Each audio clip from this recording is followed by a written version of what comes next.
Professor Yu, South Korea is the only hope out here. Now, do you have, do you want to add any other kind of comments on the role of South Korea or the possibility of East Asian integration? I want to completely agree with Professor Lee,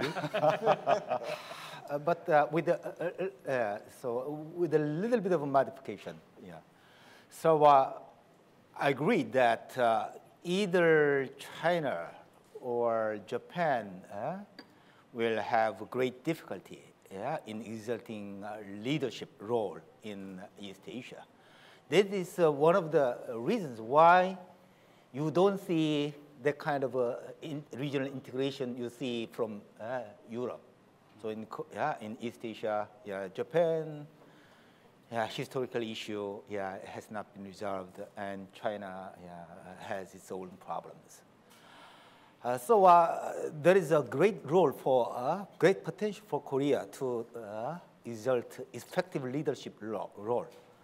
But it's effective leadership, but Korea cannot claim we are the leader. So Korea may have to take a leadership role effectively, not pretending to be a leader, but more in a subtle way, as a kind of mediator. I don't know if it's a good expression. Well, something like that. Mm-hmm. And another thing is, right now, six-party talks is a forum for to resolve the nuclear issue. But this forum has a potential to develop. It's true. There is a stalemate. Six-party talks is now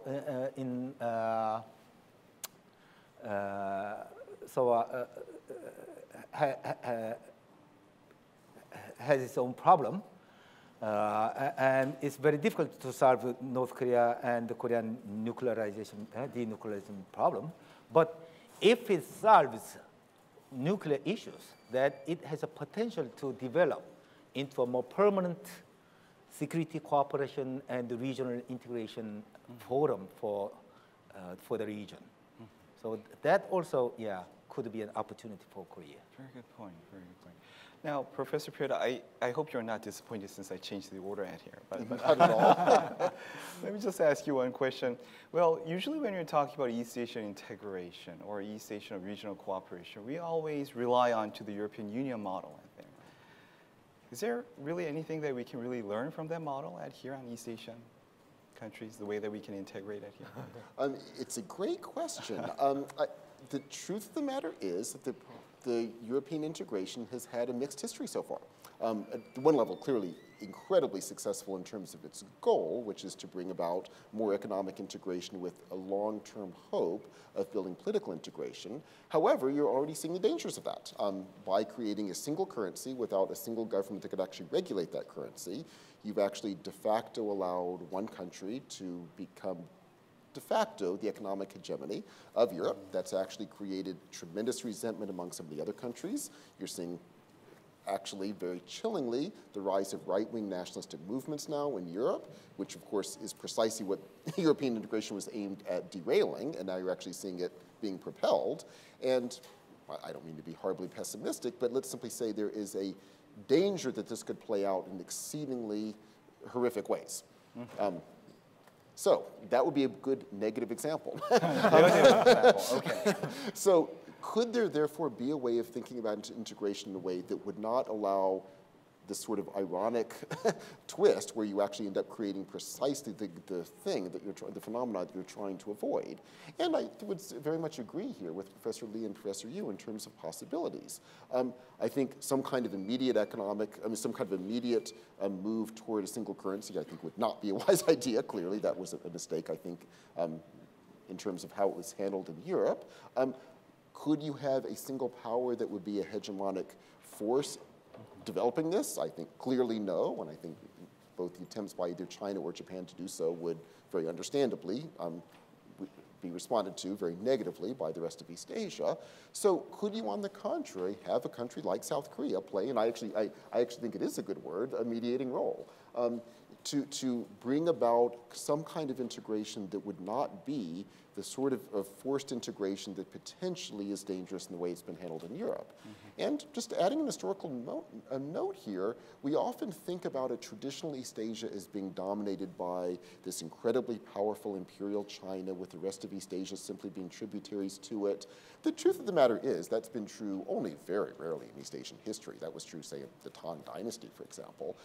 Usually East Asian history in terms of international relations has involved largely been through networks with, frankly, largely egalitarian powers, and yes, Korea has played a crucial role in that precisely as a mediating power throughout East Asia, and as a mediating power that has not played into significant imperial concerns. And therefore, indeed, now it could play a similar role. Again, it is not viewed throughout East Asia as likely to play out any kind of imperial vision. It could play a kind of mediating role that could build a slowly but surely an integration role that would even perhaps bring North Korea into it over the long term, and perhaps create the kind of integration that would not play into the rise of nationalism as at least dangerously has played out in part in Europe. Yeah, thank you.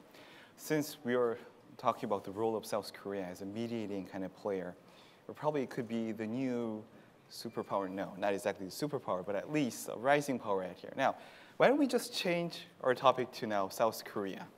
Since we talked about so much of the role of South Korea, why don't we talk about not exactly South Korea, about the North Korea's nuclear ambition? And of course, it's kind of the response from the South too that we're going to focus on, but why don't we just first focus on another fundamental question out here is, why is the North Korean government continuing to develop its nuclear program at this point?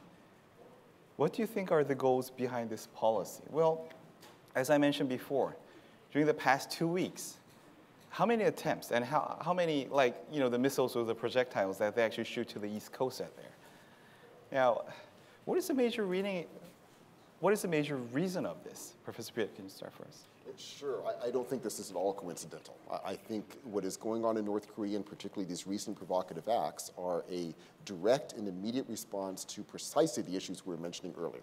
Namely, as China, clearly very frustrated with North Korea, is looking elsewhere, primarily to South Korea, hoping to build relationships with South Korea, hoping to build a realignment in East Asia, which clearly would leave North Korea out.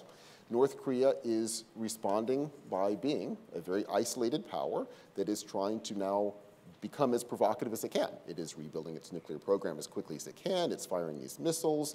It is trying to not be the figure sort of isolated from what's going on throughout the rest of East Asia. Now, this is, to use your earlier very strong terminology, and when I agree with it, is both an opportunity and a threat. Clearly, by North Korea feeling very isolated, you're seeing the dangerous tendencies toward this. It is pushing North Korea toward its most dangerous tendencies. Of course, the flip side of this in the long run is by isolating North Korea, by slowly creating, which I think with different points of view is shared by all other powers, an integrated order that would not support North Korea's policies. You hopefully are moving toward a world where at least other voices in North Korea could have more strength and could push toward joining such an integration. And I think these next few years are going to be absolutely crucial. Are we going to see a more dangerous North Korea emerging as it's being isolated? Or will all of this help to encourage a more reasonable North Korea that will ultimately join in this larger integration? Needless to say, the latter is in everyone's best interests. And the goal now will be to build the kind of links with North Korea that will encourage that development, as opposed to creating a sense of isolation that will create a very dangerous situation. Sure. Now this time, why don't I ask you Professor Yu first? Professor Yu, well, we just actually talked about the way that we can actually solve this, or the way that we look at the nuclear kind of testing at here. But what is the ultimate goal at here? What are they actually looking for at here? The North Korean region? Yes. It's simple. I think it's for North Korea, there is no other choice, actually. So North Korea has been threatened by U.S. nuclear power. which were located in South Korea in the past, and still U.S. provides nuclear umbrella. And South Korea alone is a big threat to North Korea's security. Mm-hmm. South Korea's economic power and military power is strong. And in addition, the United States, especially after the Iraq and George Bush's axis of evil speech in North Korea's, the lesson North Korean regime reads from the U.S. actions is Saddam Hussein, because lack of nuclear weapons, the Iraq was was destroyed. So for the security of the regime, North Korea will find the nuclear option as cheapest and the most effective way to defend their interest. Very interesting.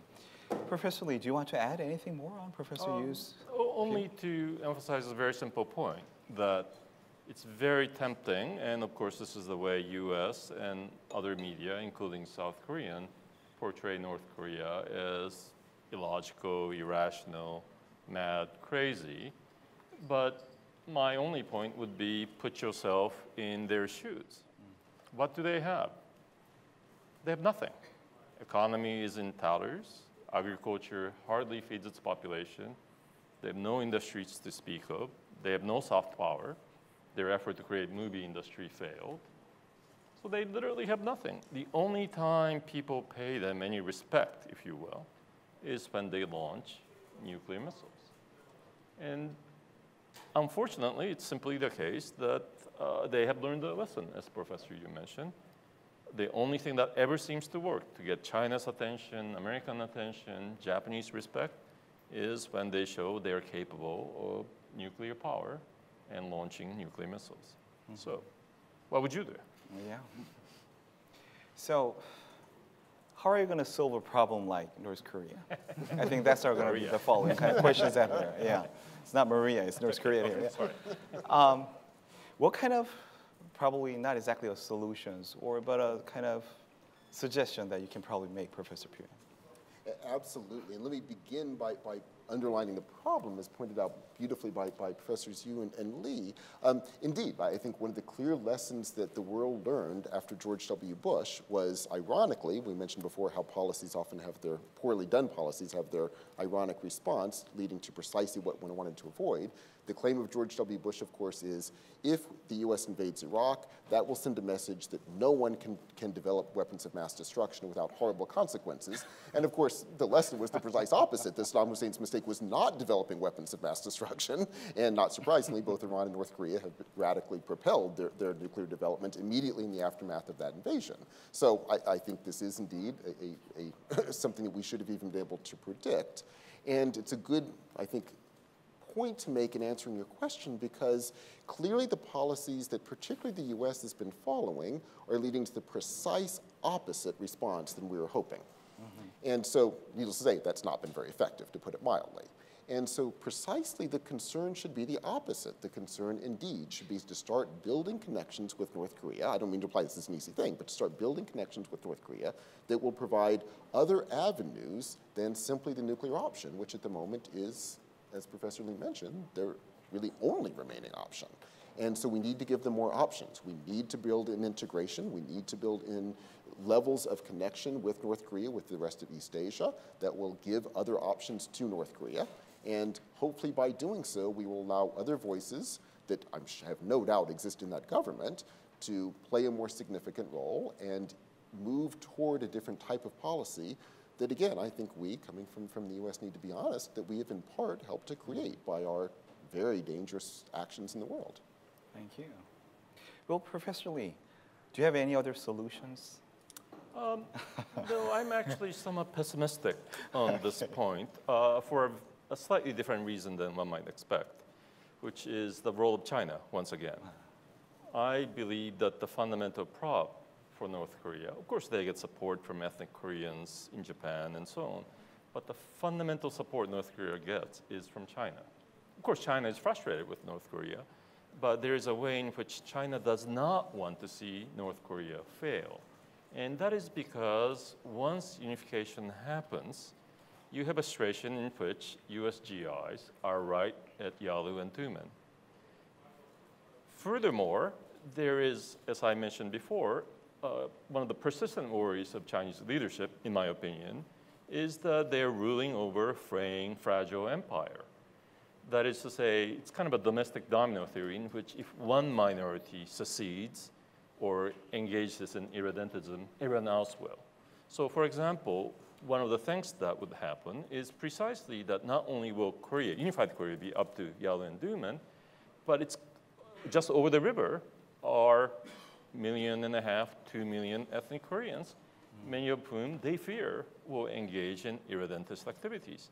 And should that happen, Tibet, Xinjiang, Yunnan, Mongolia, all these could potentially fall. So for that precise reason, again, the primacy of domestic politics, in this case, worry about territorial integrity of China, that I just don't believe that China will ever let Korea unify, at least in the near run.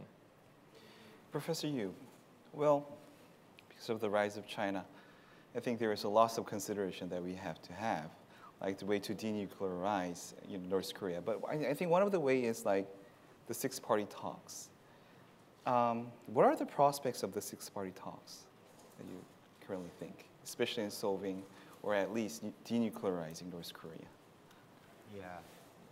So I think six-party talks is the only forum that could potentially achieve denuclearization of North Korea and the broader Korean peninsula. But now it's really difficult.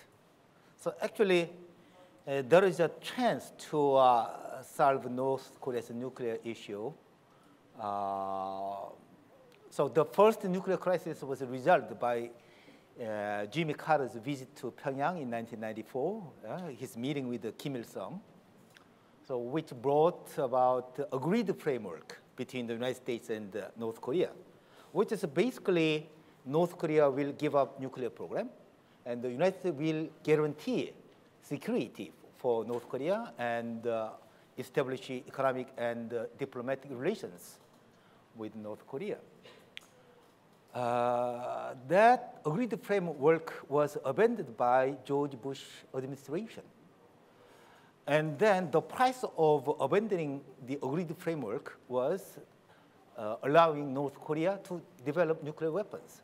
So second nuclear crisis was dealt with six-party talks, and September 19th agreement of 2005 was basically a repetition of agreed framework.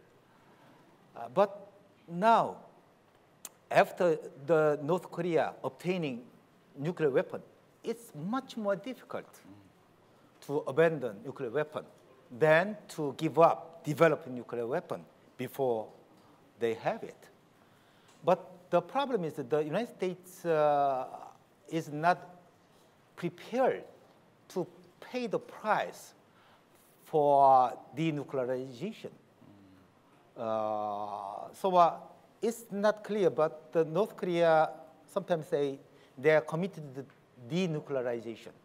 Denuclearization is the will of late Kim Il-sung.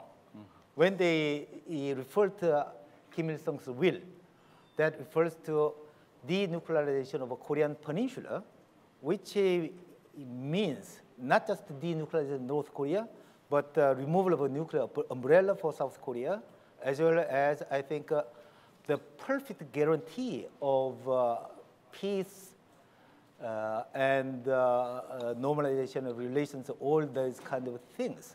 But now, it's like a prisoner's dilemma. And whether the United States and other South Korea are willing to give North Korea all the guarantee before North Korea denuclearize. Whether North Korea will denuclearize before obtaining complete guarantee, not just from the current US administration, but from future US administrations. That kind of lack of trust is a great obstacle to the denuclearization.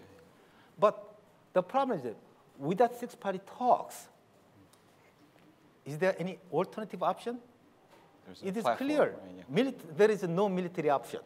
So Clinton administration, during the first nuclear crisis in 1994, considered surgical strike to Yongbyon facility. But the conclusion is, the United States, South Korea cannot afford to do such kind of risky attack. So the current, the U.S. strategy of strategic patience is actually doing nothing, just allowing North Korea continue to develop nuclear weapons. So how to engage North Korea again? I think, and just wishful thinking, continuing wishful thinking for China to exert some pressure to North Korea not to develop further nuclear weapons, that has not worked so far. It is not likely to work in the future. So I think there is some more flexible thinking is required for the United States and South Korea. Okay, thank you very much. Well, is there any, well, in that case, is there any hope for Korean unification? Am I going too far? Why don't I first start with Professor Lee? Is there any plausible kind of scenarios for Korean unification? No, as I mentioned, I think I'm very pessimistic because ultimately I think China will block it. So China is willing to prop up North Korean regime as long as plausible. I mean, it is possible that over time, if North Korea should kind of pursue the North Korean equivalent of post-Deng economic reform, that over a decade, 2 decades, there will be enough social ferment that there will be a movement towards something like unification. But I suspect that it's very unlikely because, again, it's certainly not in the interest of North Korean Communist Party, People's Party elite to seize power. And it's not, in my reading at least, in China's interest to let Korea unify. Mm-hmm. Professor Pyud, are you also pessimistic? I am. I mean, I can imagine. Is there any optimistic person? Well, I mean, the only scenario that I think could play out in the nearby future for Korean unification would not be an optimistic one. It would be a full collapse of the North Korean state, which would hardly be an optimistic scenario for anyone involved. That could conceivably, in terms of the scenarios we can imagine playing out, lead to a unification, but again, in ways that would be just horrific for almost everyone involved. Minus something like that, I too think we're looking at a very, very long-term situation. And I think in terms of issues of foreign policy and dealing with North Korea, we should assume that that's not likely to happen anytime soon. Again, certainly a collapse no one would want to occur. And therefore, we should, on the contrary, work toward developing kinds of integration that would allow for, ultimately, a more peaceful set of relations that down the road could open the road for other things. And indeed, I very much agree with Professor Yu as well. A huge, huge player in this is the United States of America, and we need to be honest. Our policies have been horrific in dealing with North Korea, and we are significantly responsible for what is now playing out. And the U.S. has got to change its policies to create a more reasonable world now within the Korean Peninsula, to bring North Korea into these larger relations, and then over the long run, who knows, but in the short run, no, I do not think Korean integration is likely in the immediate future. Professor Yu, you know what my question is going to be, optimistic or pessimistic? Well, I really want to ask something more on that question. What kind of role should South Korea play in the overall Korean unification? Well, we're lots of time talking about relying on to China, relying on to US. US should do this, China should do that. What does South Korea have to do to bring kind of future unification? So what kind of unification do you consider? Actually, that defines what approach you will take. My personal idea is it's more important to manage long-term peaceful coexistence between the two Koreas, rather than pursuing hasty reunification. So in the last few decades in Korea, we've seen sometimes more leftist, more radical thinking about reunification. We've also seen more rightist approach, unification by absorption. Both approach seem to me risky, which could produce a lot of problems rather than, and also recently I see many conservatives think in mind German style of unification by absorption. I think it's not completely impossible. Yeah. It could happen, given the frailty of North Korean regime. But I don't think it's a reasonable policy for South Korean government to pursue unification by absorption. So in German case, the West Germany did not pursue unification by absorption. Mm-hmm. They pursued coexistence. They helped East Germany. The result was unification by absorption by the choice of a German population. If a South Korean government pursues unification by absorption, I think it will create even more backlash. It will create more difficulty toward the North Korean regime, toward China, and without any effective solution. Also, that will create enormous problem rather than not just the cost of unification. And more also is, since the early 1990s, many people in South Korea and the outside world predicted the imminent collapse of the North Korean regime.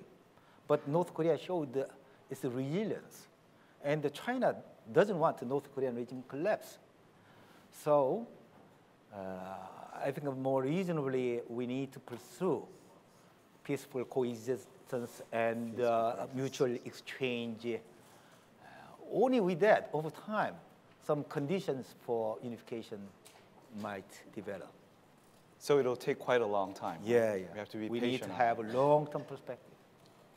Okay, that was a wonderful dialogue. Now, it is time for us to open our dialogue up to our floor. If you have any comments or questions on the dialogue or on the topics that we discussed so far, please feel free to raise your hand. Okay, Mr. Williams. I wanted to ask the panel, which I thought did an excellent job, incidentally, but about the long-term political stability of China. Most analysts would argue that because of the tremendous economic development, the people have been relatively happy and the stability looks good in the future. Now, my friends and financial analysts say the banking system is very weak and the whole thing could come crashing down any day. And I'm not an analyst in the financial world, but I hear that from my colleagues in the business school. I wonder if you would have an opinion on that. Okay, well, okay, I think now it's time for us to wrap up our dialogue at here today. Today's talk has given us diverse insight to the major changes that countries in Northeast Asia are currently facing. We hope that a better understanding of these changes and challenges help in building a sustainable peace and a deeper cooperation among Korea, China, and Japan. I would like to express my sincere gratitude to our participants, Professor Puet, Professor Lee, and Professor Yu. Why don't we give a big hand to them first?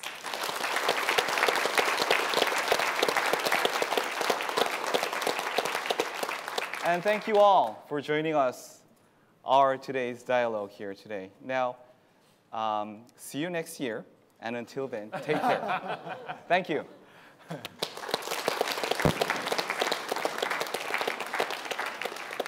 Now, let's feel more free for the Q&A time. Okay, could you continue your question?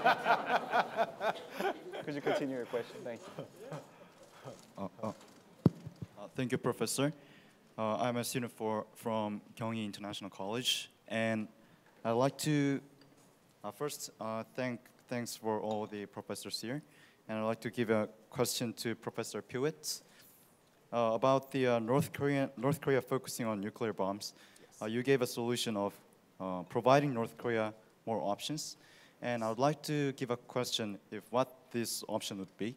Yes. And specifically about that option, how are we going to give that option and which extent would that option would be?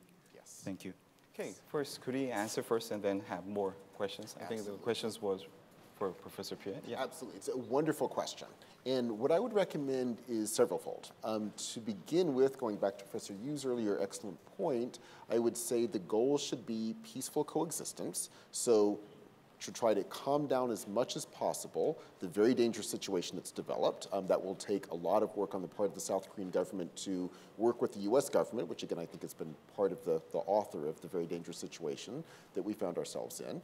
The other set of things to do would be to involve all sorts of other types of integration.